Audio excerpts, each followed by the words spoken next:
people have been asking me too, what does it really cost to start a freight forwarding operation? And I kind of have to throw that out there. It really depends on what kind of freight forwarding business are you thrive to do. So in general, for me, there's always two different kinds of freight forwarding businesses. One that's more service-based, where the other one is, I call this asset-based, even though we're still a non-vessel operating common carrier, or NVOCC.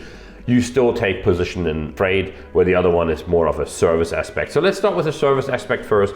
If you're a freight forwarder that really just creates documents for your clients, and you have the ability to do this yourself, unfortunately, if you do it yourself, it's not scalable, but we can talk about this another time, another video. There's very little startup cost to this, because at the end of the day, your only startup cost would be yourself or your employees that do the work. So there's not a lot of cash required.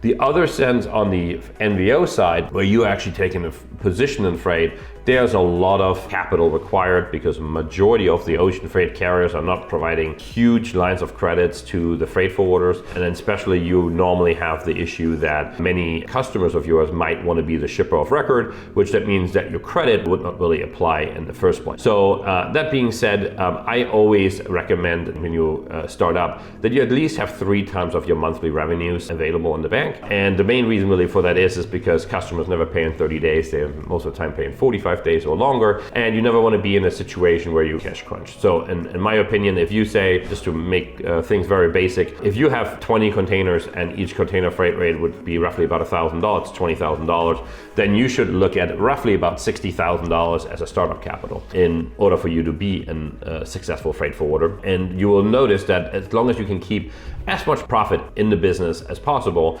that it will be quite successful for you. So if you have any questions, feel free to reach out to me and follow for more information. Thank you.